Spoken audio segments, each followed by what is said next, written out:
Hey amigos, knife detector here. So my good friend Tobias helped me iron out just what kind of blade this bad boy started out as. This is called a coupoop. It's called a coupoop and it is apparently from Senegal. Now an original coupoop of course looks slightly different because this one's really beat up and pitted. But even though it's really beat up and pitted, look how thick this thing is. This thing took a beating. Part of me wonders if it took the beating in Senegal and how it ended up in South Texas, pretty much close to Mexico. But anyway, that's the handle I put on it right there. And this has the same general shape as a coupoop. And I believe Senegal is in Africa, and it used to be occupied by the French. And according to another video that Tobias has specifically on a really fresh looking coupoop that he found, you know, this was a beautiful knife when it started out, because Tobias has a beautiful example. He even has a beautiful leather sheath to go with it, right? And the original coupoop actually had a little curve to the handle, and I can tell that at one point this thing was probably trimmed. So the original coupoop had a little curve here, and it had 3 pins right there recessed in. But you know what? This is my version of a coupoop. Call it a Mexican coupoop if you want. I like it. I like it a lot. But in any case, I made it mine when I put a handle on it, and I'm very happy with the outcome. We're going to talk about this knife, right? We just talked about the coupoop, but we're going to talk about another couple of knives in a bit. We're going to talk about another couple of knives, and let me show you what they are.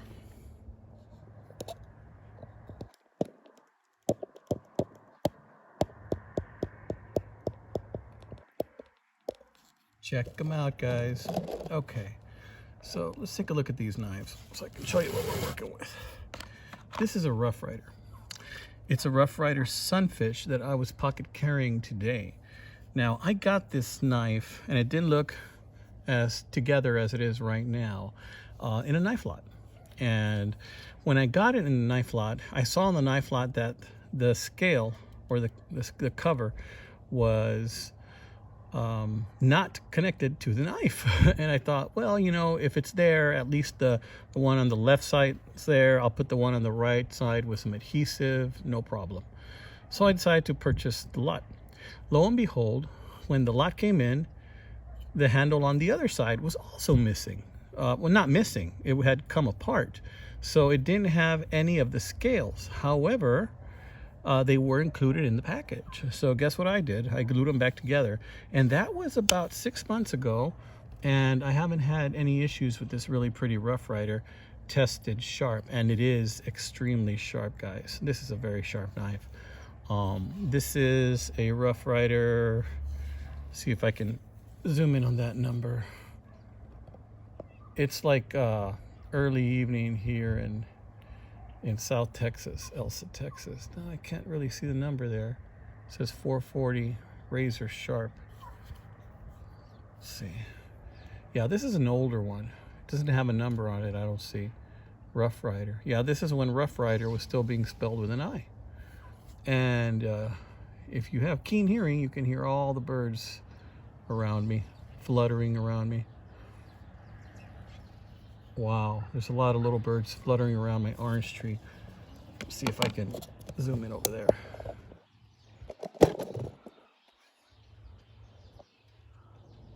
See? There's a couple. There's one. Phone won't let me zoom in anymore. There's a bunch of them.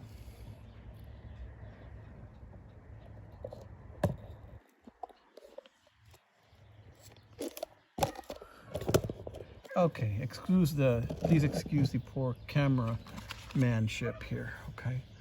So there's another view of the Rough Rider. It's a great little knife. The pull on this is about a 5. This looks like to have had a little bit of use, but look what it says here. It says second.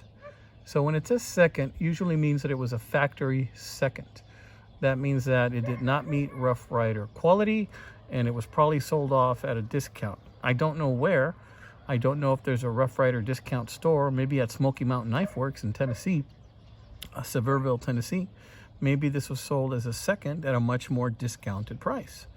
In any case, it ended up in my hands, and I really like carrying this little guy. Yeah. Look at that really pretty fake abalone.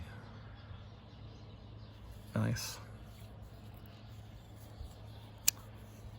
Real pretty knife. I think it's nickel silver bolsters, brass liners. You know the drill. Let's put this one down. Check out this old box straight out of the 1990s. Look at this old Smith & Wesson box from the 1990s. This is a CH004 Cutting Horse Hawkbill serrated 4-5 inch, something like that. CH, I guess, means Cutting Horse. 004. That's a pretty low number. I'm wondering if this is back when the Cutting Horse first came out. Let's open her up. This knife has also special significance to me because this is one of the knives that my mother-in-law gave me from my father-in-law's possessions when my father-in-law had passed away this past summer. And this is a knife also that I gave him many years ago, probably about, let's see, about 20 years ago, maybe 21, 22 years ago. There you see Smith & Wesson Cutting Horse, Smith & Wesson symbol. It's got like some blue accents here. When I first opened this back up, this knife was feeling very sticky, but I treated it with some WD-40 and wiped it down really good, and then treated it with soap and water, and it came back to life. It's not sticky anymore. This is a beautifully sharp serrated blade, but that's not all. It also has these beautiful jimping right here. If you want to, you can get in really good right there. See how that jimping grabs my finger? Or really good in here for detail work. Really nice. You know, I generally don't carry like Smith & Wesson Cutting Horses. I have them scattered like in my car or whatever in case I need it. But this is a really nice one. This is a really nice one, guys. So I think I will be carrying this one probably tomorrow. It says hand-forged surgical steel. Surgical, I think it says China on it. Here it says Smith & Wesson. Yeah. So I wanted to show you these 3 knives. Another look at my machete. And thanks again to Tobias for kind of like ironing out the mystery of, you know, where it came from, what kind of machete it is, and so forth.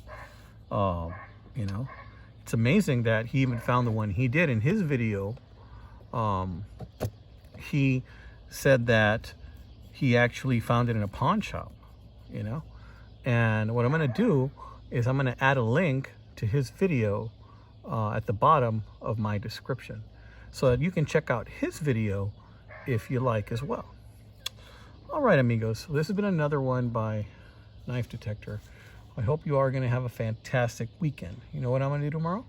I'm going to go check out some pawn shops, and I'm going to go do some detecting of my own. All right, y'all, God bless you, and take care.